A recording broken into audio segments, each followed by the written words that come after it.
Welcome. This chapter covers the period from 300 to 175 before the Common Era, focusing on the Judeans under the Ptolemies and the leadership of Simon the Just and his descendants. During the early Ptolemaic period, the Judeans experienced political and social challenges. Simon the Just implemented reforms that strengthened religious and civic life, earning lasting praise, including in the writings of Sirach's Book of Proverbs. His doctrines emphasized devotion, justice, and piety, influencing groups such as the Chassidim and the Azarites, ascetic Jews. Simon's children continued his legacy, while the high priest Onias Roman II became involved in political revolts against Egypt. Joseph, son of Tobias, served as an ambassador to Alexandria and was appointed tax collector, navigating the complex relations between Judea and its Hellenistic rulers. The conflict between Antiochus the Great and Egypt brought further instability, yet Greek customs and manners increasingly influenced Judean society.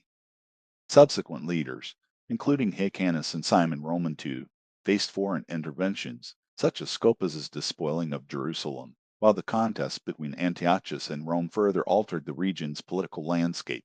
Hellenization continued to divide the Judeans between the pious Chassidim and the Hellenized faction. Figures such as Hosea ben Joser and Hosea ben Johanan emerged to guide religious life, while Onias Roman III and Simon navigated political and priestly responsibilities. The intervention of Heliodorus and the literary critiques of Sirach's Book of Proverbs reflect the ongoing struggle to preserve tradition amid Greek influence. For more than a century after the death of Nehemiah, the Judean nation lived in a state of quiet endurance, much like a caterpillar, busy weaving the threads that enclosed it, nourished only by its own lifeblood, while the world beyond knew it only as a suffering people, bearing insult and humiliation in silence. During that long interval, no individual of exceptional ability arose among the Judeans to awaken the latent energy of the community, to point the way forward, or to inspire zeal and courage. Initiative had always come from without, from the principal men of Persia or Babylonia, but new political circumstances now separated the Judeans and their homeland from their co-religionists along the Euphrates and Tigris rivers. The dynasties that held sway, the Seleucid kings in the east and the Ptolemaic rulers of Egypt, viewed each other with suspicion. Consequently, Judeans traveling from the Seleucid provinces to Jerusalem would have risked the disfavor of the Egyptian rulers in Alexandria, had the nation not possessed the internal capacity to rally, to organize, and to sustain itself. It would have faced the threat of disappearance, for any people unable to preserve or improve itself inevitably drifts into insignificance. It was in this delicate and dangerous period that Simon the Just arose, approximately between the years 300 and 370 before the Common Era. In an era deficient in great men, he appeared as a tall and flourishing tree in a barren land. The deeds of Simon became entwined with legend, his reputation celebrated in later writings and romanticized by generations, a testament to the enduring influence he exerted over his people. Although historical records about Simon are limited, those that survive portray him as a man of exceptional distinction and integrity. He was the high priest from the house of Joshua ben Jostek, and the only figure of his lineage whose life and work are recorded with genuine praise. He restored dignity and honor to the priesthood at a time when both the temple and the city lay in need of urgent repair. Jerusalem, weakened by the ravages of 2 centuries and the destruction wrought by Ptolemy I of Egypt, required restoration. Simon undertook the rebuilding of the city walls, fortifying the capital against future assaults. He also addressed the vital need for water, for the ordinary needs of the inhabitants and the religious requirements of the temple were not met by the existing springs, especially during periods of drought. Simon directed the construction of a large reservoir beneath the temple, supplied by a subterranean canal channeling water from the springs of Eden, ensuring a continuous flow of fresh water even in times of siege. The poet Joshua Sirach, who wrote a century later, provided a glowing tribute to Simon, describing him as a figure of radiance and authority. How was he distinguished in the midst of the people and his coming out of the sanctuary? He was as the morning star in the midst of a cloud, and as the full moon in the vernal season, as the sun shining upon the temple of the Most High, and as the rainbow giving light in the bright clouds. When he put on the robe of honor, and was clothed with the garments of glory, compassed with his brethren round about, like palms around a cedar of Lebanon. Simon the Just was not only the high priest, the leader of the Judean community, and the head of the supreme council, but also the foremost teacher in the schools of learning. He impressed upon his disciples a principle of enduring significance. The world rests upon 3 things: upon the law, upon divine service in the temple, and upon charity. To his influence may also be attributed the wisdom of Antigonus of Soho, a distinguished pupil, who counseled, be not like those slaves who serve their master for their daily rations, but be rather like the servants who faithfully serve their master without expectation of reward. Although Simon valued the sacrificial rites and maintained their central role in religious life, he opposed the growing excess of ceremonialism that characterized his generation, and he did not hide his disapproval. Under his leadership, the Judean community regained its strength, its cohesion, and its spiritual direction, establishing the foundations for both moral and civic renewal in a period fraught with political tension and cultural transformation. Among the Judean nation, there existed a group of exceptionally pious individuals who took upon themselves the vow of the Nazarite. This vow required them to abstain from wine and strong drink for a designated period, as a sign of dedication and spiritual discipline. Those who observed this practice were called, or referred to themselves as, the strictly pious, known in Hebrew as Chasidon. When the period of their vows concluded, they would cut their hair and perform the full set of ceremonial rites associated with the vow. It is believed that the growing influence of Greek culture, with its extravagant feasts, banquets, and public celebrations, prompted some to adopt this Nazaritic abstention as a counterbalance to the excesses they observed.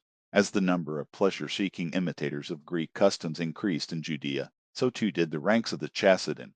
Yet Simon the Just, a revered priest and leader known for his wisdom and moderation, disapproved of this exaggerated zeal and refused to participate in the sacrifices of the Nazarites.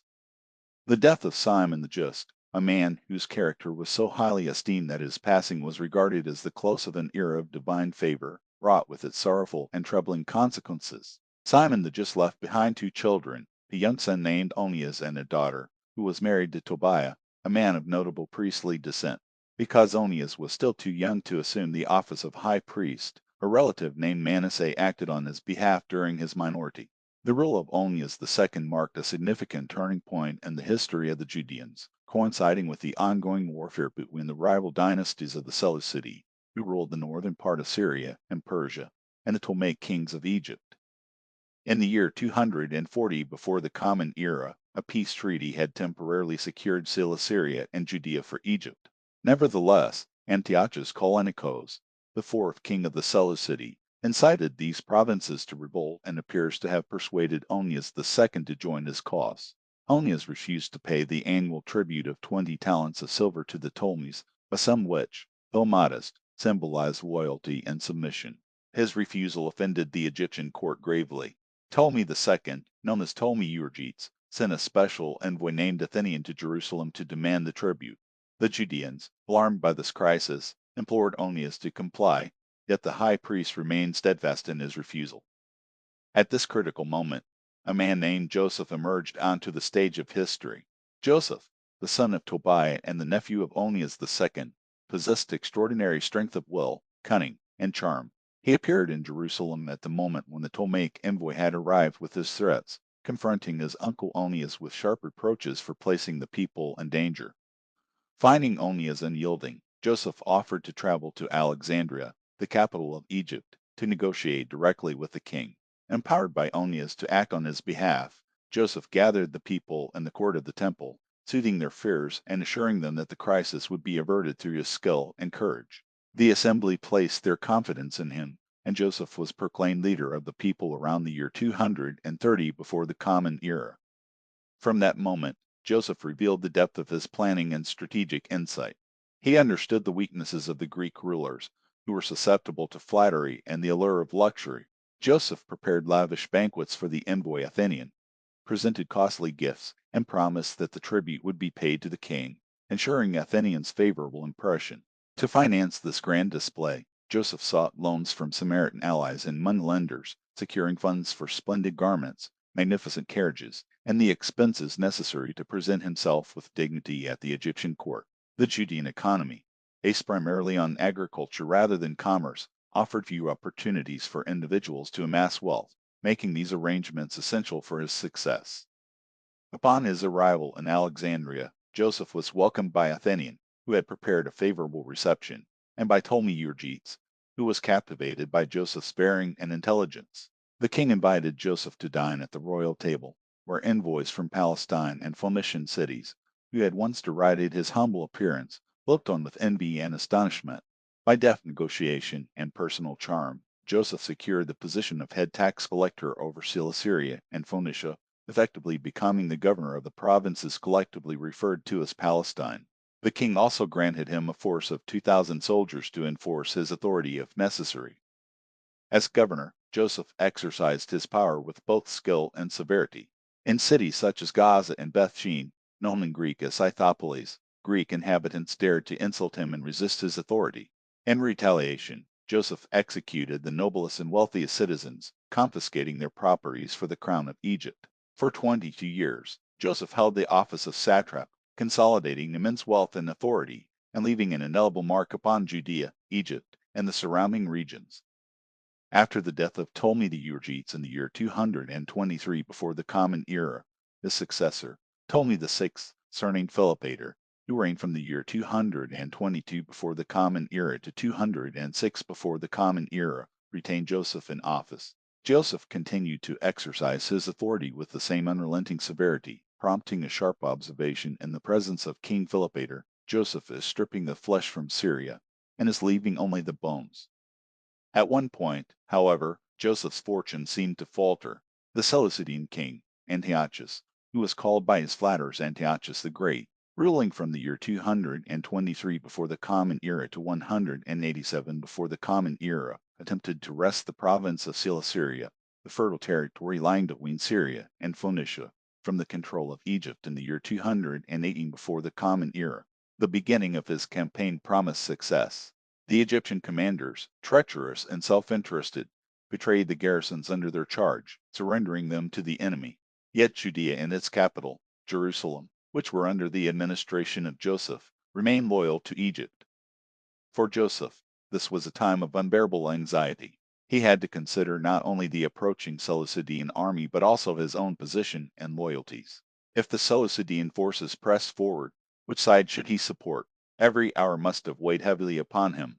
At last, in the spring of the year 217 before the Common Era, Antiochus appeared on the coastal plain near Gaza, leading a large army composed of many nationalities. His route was directed southward toward Egypt. Meanwhile, King Philopator, roused from a life of indulgence, advanced to meet him at Raphia. Antiochus, overconfident of victory, suffered a crushing defeat and was forced to return to his capital, Antioch, relinquishing his claim to Cilicia. Cities and communities formerly under Seleucidian control vied in flattery and praise of the victorious Philopator. Joseph, steadfast in his office entrusted by the Egyptian king, retained his position, and through his influence, the Judean nation underwent profound, if subtle, changes. The immense wealth Joseph had accumulated enabled him to elevate the Judean people from poverty to comfort. To manage the collection of taxes across many towns, he appointed responsible agents from among his own people. These agents grew proud and self-assured, and rich by their work. Joseph's prestige at the Egyptian court, his amassed wealth, and the troops under his command allowed him to keep in check the inhabitants of Palestine, including the remnant of the Philistines, the Phoenicians, the Idumeans, and the Greco-Macedonian settlers. This authority not only lent Joseph an air of dignity, but also elevated the general Judean population from their formerly subservient position toward neighboring nations. The Judeans, especially those in Jerusalem, experienced a widening of horizons as Greek culture and customs filtered into their daily life. Their tastes became more refined, their dwellings more elegant, and they began to incorporate the art of painting. Judeans from Alexandria, who had been under Greek influence for over a century, helped spread Hellenistic culture to their compatriots. Yet with these influences came a cost. The simplicity of Judean customs and virtues began to erode. Gold, though it brought ease and comfort, also carried dangers. Wealth bred pride among the rich, who prioritized money-making above all else. Worse, they became enamored with Greek manners and extravagances, adopting customs that undermined the moral and national virtues of their own people. Greeks were known for their conviviality, public banquets, and indulgent celebrations with music, wine, and song. The Judeans, eager to imitate these practices, adopted communal feasts where diners reclined on couches, enjoying entertainment and lavish display. What began as innocent pleasure quickly spiraled into indulgence and moral laxity. Joseph spent much of his time at the court of Ptolemy Philopator in Alexandria. The court itself was a hub of decadence, where days passed in revelry and nights in debauchery. The pervasive immorality of the court ensnared both the people and the army, spreading luxury and excess throughout the territories under Joseph's influence, and shaping the Judean community in ways both visible and profound. The reign of King Philopator of Egypt was marked by a peculiar and extravagant belief. He entertained the idea that his own ancestry traced back to the god of wine, Dionysus, known to the Greeks as Bacchus. Convinced of this divine lineage, he felt obliged to introduce the bacchanalian revelries of Dionysus into his kingdom. To gain favor with the king and his circle of companions, one had no choice but to join the fraternity of Dionysus, the god's devoted followers. Joseph, a prominent Judean official, when summoned to Alexandria, found himself drawn into these festivities, enjoying the dubious honor of attendance at the king's orgies, surrounded by the followers of Dionysus. It was at such an occasion that Joseph became passionately enamored of one of the dancing women, dissolute entertainers, who were an ever-present feature of these wild gatherings. The influence of these festivals soon reached Jerusalem, and the city did not long remain untouched by the social impurity. Joseph, perhaps out of loyalty to his royal patron, introduced Dionysian celebrations into Judea. At the turning point of the year, when winter gave way to spring, when the vine burst into blossom and the wine in the barrels underwent its second fermentation, the Greeks held their grand festival in honor of Dionysus, known as the Festival of the Barrel Openings. 2 days were devoted to intoxicating revelry, during which friends exchanged pitchers of wine as gifts. Those who drank most were considered most honored. This Greek festival was now adapted to Judea, clothed in a local guise. The wealthy turned it into an occasion for distributing alms to the poor. Yet revelry, inseparable from excessive indulgence in wine, inevitably spread moral corruption. The rich Judeans imitated Greek customs without shame, introducing singers, dancers, and dissolute women into their festivals. A poet of the era raised a warning voice against the growing unchastity: "Meet not with a harlot, lest thou fall into her snares. Use not much the company of the songstress, lest thou be taken with her attempts. Give not thy soul unto harlots, that thou lose not thine inheritance." The love of art and beauty, which Joseph had introduced into Judea, could not compensate for the erosion of chastity and morality. Even earnest men began to question the traditional teachings of Judaism under the pervasive influence of Greek thought. Doubts arose over whether the teachings were correct, whether the deity required the denial of all self-gratification, and whether God concerned himself with the affairs of the human world. Philosophical ideas of Epicurus, which proclaimed the impotence of the gods and encouraged indulgence in worldly pleasures, found eager acceptance among the degenerate Greco-Macedonians, and especially within the upper circles of Alexandria. From that city, these ideas spread to Judea. In Jerusalem, a circle of doubters emerged, willing to disregard the ancient teachings, and their influence grew in proportion to the moral corruption around them. Within Joseph's own household, discord deepened. Jealousy arose between his 7 sons by his first marriage and the youngest, Hyrcanus, born to his second wife. The boy Hyrcanus, distinguished from his youth by quick intellect, cunning, and craftiness, won his father's favor. In the year 210 before the Common Era, a son was born to King Philopator, and representatives of the cities of Cilicia sought to honor the king with gifts and congratulations. Joseph, hindered by his infirmities, sent his young son Hyrcanus in his place.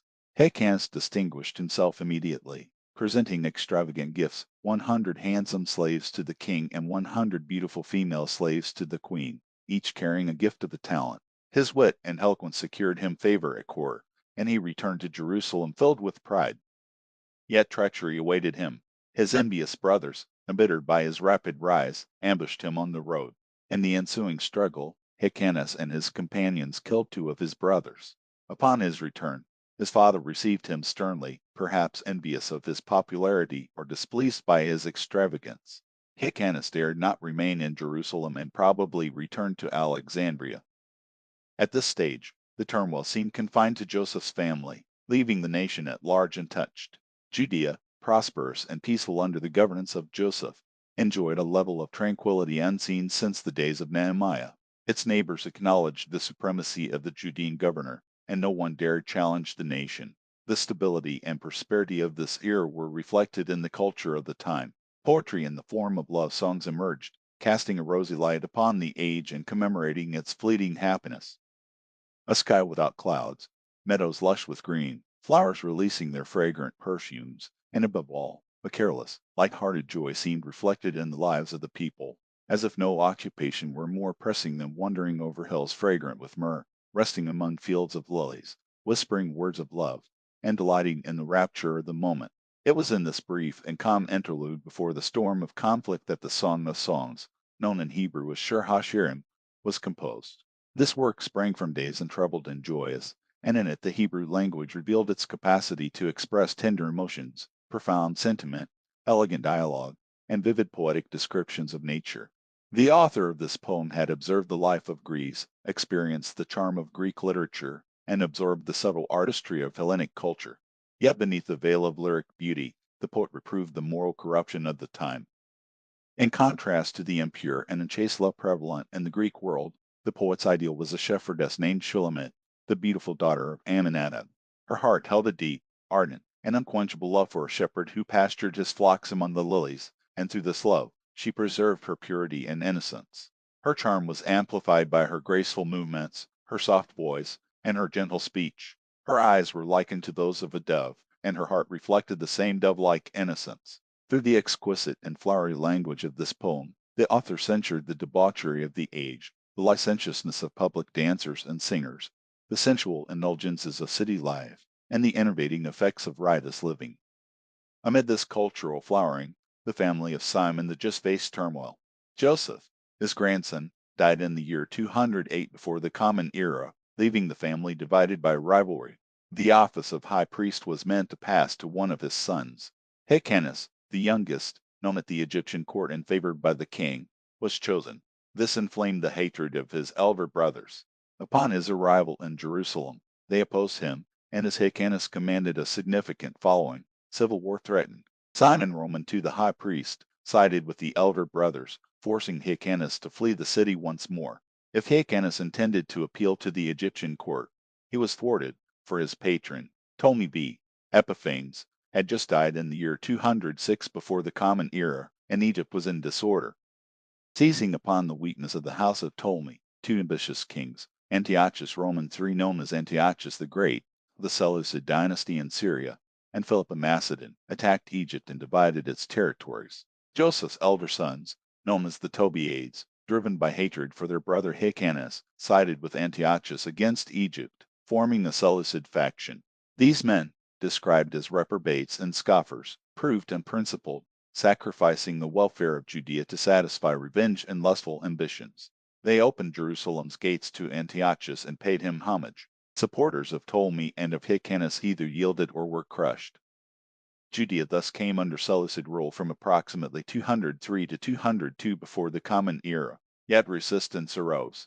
An Aetolian commander, Scopas, leading a contingent of mercenary troops, opposed Antiochus' forces. He swiftly overran the territories along both sides of the Jordan River, striking terror into the Tobiades and their followers. They fought desperately, but in vain, as Scopas captured Jerusalem by storm, devastated the city and the temple, and executed those identified as enemies, while many fled for safety. To maintain control over the conquered population, Scopas garrisoned the fortress of Bars, also called Akrat. However, the reconquest of Judea and Cilicia for the child king Ptolemy B. Epiphanes was short-lived. The Seleucid forces reemerged in the valley at the foot of Mount Hermon, near the mountain city of Panion, at the source of the Jordan River. A decisive battle was fought, and Scopas' forces were utterly defeated. Judea again became a battleground, torn by war and internal strife. A storm-tossed ship flung violently from side to side, each faction striking mercilessly at the other. Antiochus Roman III ultimately regained most of the land and advanced upon Jerusalem. The population, led by the Sanhedrin and the priests, met him, bringing provisions for his troops and his elephants. The Aetolian garrison at Akrat continued to resist, requiring Antiochus and his allies among the Judeans to conduct a siege. The Seleucid king, however, valued his relationship with the Judeans, ordering the restoration of Jerusalem and the repair of the temple. The inhabitants were treated with consideration, allowed to govern themselves according to their laws, and the temple remained exclusively in Judean hands, free from impurity and unclean animals. Although Antiochus maintained undisputed possession of Cilicia and Judea, his ambitions extended toward Egypt and the surrounding provinces, territories governed by the young and inexperienced Ptolemaic ruler. Yet the Romans, recently freed from the constraints of Carthage domination, presented a formidable obstacle. Antiochus' bold designs to march against Rome, conquer Asia Minor and Greece, and seize Egypt ultimately ended in overreach and humiliation, demonstrating the limits of even the most audacious of rulers. In the year 190 before the Common Era, Antiochus the Great, the ruler of the Seleucidian kingdom, suffered a crushing defeat at the hands of the Romans. The loss was so complete that he was forced to relinquish all his conquests in Greece and parts of Asia Minor, surrender the entirety of his fleet, and pay an annual indemnity of 15,000 talents of silver to the victor for a period of 12 years. To guarantee this obligation, Antiochus was compelled to send his son, Antiochus Epiphanes, as a hostage to Rome, a son who would later become infamous for the bloodshed and persecution he brought upon the Judean people. The severity of this punishment underscored the consequences of Antiochus the Great's overestimation of the Seleucidian power. To meet the heavy indemnity, the Syrian kings resorted to plundering temples, acts of sacrilege that stirred outrage among the most patient and tolerant nations. Antiochus the Great eventually met his death in the year 187 before the Common Era as a result of one of these very sacrilegious exploits. The acts of his son, continuing these sacrileges, paradoxically became a catalyst for the resurgence and strengthening of the Judean nation, even as they contributed to the humiliation and gradual decline of the Seleucidian kingdom. Meanwhile, the Judean community, which had already begun to fracture under the administration of Joseph the tax collector, experienced further disintegration during the ceaseless struggle between the Seleucidians and the Ptolemies for control of Cilicia. The leaders of these rival factions showed little concern for morality or justice in pursuit of their ambitions, seeking allies wherever they could be found among the diverse nationalities surrounding Judea. The Greeks living in the Palestinian cities, as well as the native Gentiles, nursed deep resentment against the Judeans, recalling the humiliations inflicted by Joseph the tax collector. Old enemies of the Judeans, including the Idumeans and the Philistines, occupied portions of Judean territory, the Idumeans even taking control of the ancient city of Hebron and displayed their hatred whenever possible. In the northern regions, the Samaritans perpetuated the same hostility. Among the Judeans themselves, divisions grew. Those settled in the provinces of the Seleucidian kingdom looked to the Greek Macedonian rulers, commanders, and officers for protection against their numerous enemies. To secure favor with the Greeks, many Judeans sought to adopt Greek customs, manners, and practices. In Jerusalem, the Hellenized faction promoted Greek education for the youth, introducing contests of athletic skill, particularly wrestling, modeled after Greek traditions. This faction included the wealthiest and most influential members of the Judean community, among them Joshua, son of the high priest, who adopted the Greek name Jason. The party was led by the Tobiades, the sons and grandsons of Joseph the tax collector. Their aim was the complete Hellenization of the Judean people, erasing the ancient customs and religious observances established by Ezra, Nehemiah, and the Sanhedrin. In opposition to this cultural transformation rose the Chassidim, or Sadeans, an intensely devout party descended from the Nazarites. They viewed every religious custom as sacred and inviolable. To them, the Hellenists were desecrators of the law, trespassers against the covenant. Conversely, the Hellenists regarded the customs and strictures upheld by the Chassidim as foolishness and a barrier to progress and prosperity. The conflict between these two factions could hardly have been more stark. Within the Chassidim, two distinguished teachers of the law emerged, Jaser, son of Jazer of the town of Zereda, and Jaser, son of Johanan of Jerusalem. Each founded a school of thought. Jaser of Zereda emphasized the theoretical study of the law, instructing his disciples, "Let your house be a place of assembly for the wise men. Allow yourself to be covered with the dust of their feet. Drink in their words greedily." Jaser of Jerusalem focused on the practical execution of the law, teaching, "Let the door of your house be open wide. Let the poor be your guests, and do not converse with women." Caught between these extremes were the moderates of the Judean community. They admired the refinements and pleasures introduced by the Greeks but rejected the excesses of the Hellenists. They did not wish to sever their connection with their ancestral customs, yet the intense and bitter conflict between Hellenists and Chassidim forced even these moderate individuals to choose sides, aligning either with the zeal of the Hellenists or the fervent devotion of the Chassidim. The stage was thus set for a society divided, a community caught in the tumult of competing identities, religious devotion, and cultural transformation.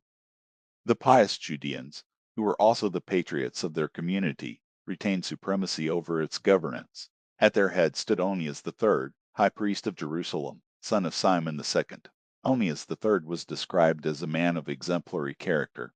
Gentle by nature, he was nonetheless a fierce opponent of wrongdoing, zealous for the law of Moses, an ardent advocate of piety, and uncompromisingly resistant to Hellenistic practices, those foreign customs and ideas imported from Greek culture following the conquest of Alexander the Great. For this reason, the Hellenists, the Judeans who had adopted Greek customs, hated him passionately. Onias III's principal adversaries, aside from the Tobiades, a powerful and ambitious family, were three brothers from a distinguished Benjamite lineage. These were Simon, Onias, who became known as Menelaus, and Lysimachus. They competed with one another in insolence and ambition, hating the high priest not only for his resistance to their innovations, but also because of his alliance with Hyrcanus, a Judean who continued to suffer under the persecutions orchestrated by these same brothers and their followers. Hyrcanus enjoyed great favor at the Egyptian court. Ptolemy V, surnamed Epiphanes, had entrusted him with the administration of certain territories east of the Jordan River. Hyrcanus was likely supported by armed troops to enforce his rule. The Judeans who settled in the province were either loyal to him or employed under his administration. With their assistance, he levied tribute from the Arabs, known as the Nabateans, in the provinces of Heshbon and Medaba with the same ruthlessness that Joseph had once exercised in Cilicia. Through these means, Hyrcanus amassed vast wealth. To secure his power and demonstrate his authority, Hyrcanus constructed a magnificent citadel of white marble upon a rocky hill near Heshbon. This citadel, known as Taurus, was both a fortress and a palace of surpassing beauty. He surrounded it with a deep moat and built gates of such narrow proportions that only one person could enter at a time. Hyrcanus spent several years in this mountain retreat, probably from the year 181 before the Common Era to 175 before the Common Era. Surplus wealth collected by Hyrcanus was periodically sent to the temple in Jerusalem for safekeeping, benefiting from the sanctity and inviolability of the holy temple. Simon, the Benjamite, held a position in the temple itself, which brought him into direct conflict with Onias III. The high priest banished Simon from Jerusalem and, in an attempt to curb growing anarchy, passed a similar sentence of exile on the Tobiades. Far from quelling unrest, these actions inflamed the tensions further. Simon devised a calculated and malicious plan to destroy the high priest. He approached Apollonius, son of Thraseas, the military commander of Cilicia and Phoenicia, and betrayed that immense treasures, not belonging to the sanctuary but the property of the royal treasury, were concealed within the temple of Jerusalem. Apollonius quickly informed King Seleucus II Callinicus, who ruled from the year 187 before the Common Era to 175 before the Common Era. The king dispatched his treasurer, Heliodorus, to Jerusalem with orders to confiscate the treasures hidden in the temple. Onias III resisted this illegal demand, yet Heliodorus presented the royal warrant and prepared to force entry into the sanctuary. The citizens of Jerusalem were thrown into panic at the thought of a foreigner robbing their sacred temple. Tradition, emphasizing reverence for the temple of God, preserves the story as though the event had been miraculously averted, though the exact means remain unknown. Simon, however, did not abandon his schemes. He even employed hired assassins to attempt the high priest's murder. Fortunately, Onias III survived. Though now fully alarmed, he resolved to present the true state of affairs to King Seleucus. He detailed the rival factions, the motives of Simon and the Tobiades, and requested royal protection and intervention. Onias appointed his brother, Joshua, also known as Jason, as his representative, and traveled to Antioch, the Seleucid capital. During Onias III's absence, the Hellenists redoubled their efforts to secure the office of high priest for one of their own. They recognized that control of the high priesthood would grant access to the temple treasures and allow leadership over the nation. Moreover, it would legitimize their introduction of Greek customs and cement Hellenistic influence among the Judean population, which had already begun to adopt Greek ways and lost some of its traditional scruples. The intrigues and corruption of this period stirred the indignation of those devoted to the law and traditional Judean customs. Among them was Jesus Sirach, son of Eleazar. who lived from the year 200 before the Common Era to 176 before the Common Era. A poet and writer of Proverbs, Sirach witnessed the renewing and moral decay in Jerusalem and composed a book of wise sayings intended to instruct and guide the Judean people.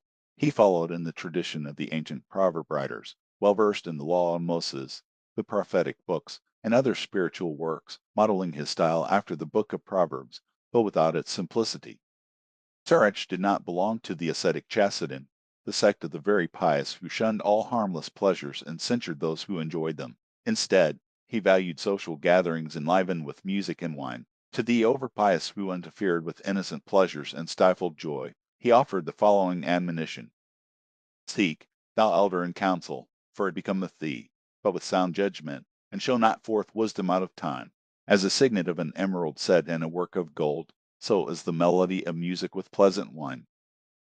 Furthermore, in response to those who rejected all medical practice, insisting that only God could heal disease, Sirach emphasized that the skill of the physician and the virtue of medicines were themselves gifts from God, created to aid in the preservation of life and health. Every fiber of his zeal was inflamed when he beheld the social and religious decline of his brethren, and the humiliation they endured before the eyes of neighboring peoples. The moral corruption of his coreligionists troubled him more deeply than their political subjugation. Sirach, a wise and devout teacher, wielded the sharp sting of sarcasm against the arrogance, deceit, and unbridled lust of the wealthy Hellenists, post-Judeans who had adopted Greek manners and the worship of wealth, known as mammon. He castigated lechery, warned against the dangerous companionship of dancers, singers, and painted women, and painted an unvarnished portrait of the daughters of Israel, leaving no flaw unexposed. According to Sirach, the root of this widespread evil lay in the indifference of the Judean people to their sacred law, the Torah. His mission was to restore the law to its rightful place in the hearts of the nation. He addressed a question that inflamed the ambitions of many in Jerusalem, particularly among the upper social circles. They sought to replace the high priest Onias with one of their own party, even if that man was not descended from Aaron, the first high priest chosen by God to serve in the tabernacle. Sirach's proverbs were directed squarely against such an audacious challenge to the sacred priestly order. Using examples drawn from Judean history, he illustrated the consequences of obedience and disobedience. Those who adhered to the law and the established order would prosper, while those who defied it would meet ruin. He recounted illustrious and notorious personages, dwelling upon their virtuous deeds or nefarious actions. He described the rebellion of the family of Korah against Aaron, their fiery destruction, and the height and glory of the high priesthood that followed. This historical lesson was a subtle warning to his contemporaries. The zealous Hellenists should not be allowed to provoke a repetition of Korah's fate. Sirach also commemorated Phinehas, Aaron's grandson, the third high priest in glory, who was granted the sacred honor of making atonement for Israel, a symbol of divine justice and devotion. He passed swiftly over the division of the two kingdoms of Judah and Israel and the moral failings of the people, lingering instead upon the energy and righteous activity of the prophets. He recalled with reverence the names of Zerubbabel, the governor descended from King Jehoiachin, Joshua, the high priest who had guided the people after their return from Babylon, and Nehemiah, the governor and restorer of Jerusalem's walls. Finally, Sirach closed with a luminous depiction of the high priest Simon the Just, whose virtuous deeds and majestic priesthood stood as a model for his descendants and for the family of the Tobiades, influential leaders in the Hellenist period. Sirach's hope was that the example of such ancestors would instruct and warn those ambitious enough to desecrate the sacred priestly office. Yet, despite his prayers for unity, the Judean nation remained torn. Dissensions multiplied, and the plots and corruption of the Hellenists continued to push the people ever closer to the brink of destruction. The nation's moral and religious foundations were imperiled, and the shadow of conflict loomed darkly over the land.